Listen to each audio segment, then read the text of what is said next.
విజయనగరం అనే అద్భుతమైన రాజ్యంలో శ్రీకృష్ణదేవరాయలు అనే రాజు తన యొక్క జ్ఞానం మరియు న్యాయమైన తీర్పుకు ప్రసిద్ధి చెందాడు. ఒకరోజు ఒక ధనవంతుడైన వ్యాపారి రాజు దగ్గరికి వచ్చి ఫిర్యాదు చేశాడు.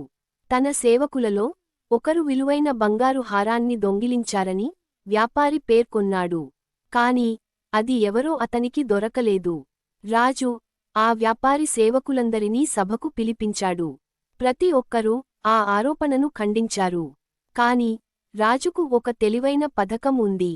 కృష్ణదేవరాయలు ప్రతి సేవకుడికి ఒక చెక్క కర్రను ఇచ్చి, దొంగ ఎవరో వారి కర్ర ఉదయానికి పొడవుగా పెరుగుతుందని చెప్పాడు. మరుసటి రోజు సేవకులు తిరిగి వచ్చారు. అందులో ఒక కర్ర చిన్నగా ఉంది, అది పెరుగుతుందని భయపడి ఒక సేవకుడు దానిని నరికివేశాడు. ఆ సేవకుడు హారాన్ని దొంగిలించారని ఒప్పుకున్నాడు. మరియు హారాన్ని తిరిగి రాజు గారికి ఇచ్చాడు. రాజు యొక్క తెలివైన తీర్పు అందరినీ ఆకట్టుకుంది. నిజం ఎప్పటికీ దాగి ఉండదు. జ్ఞానం మరియు సత్యం ఎల్లప్పుడూ గెలుస్తాయి.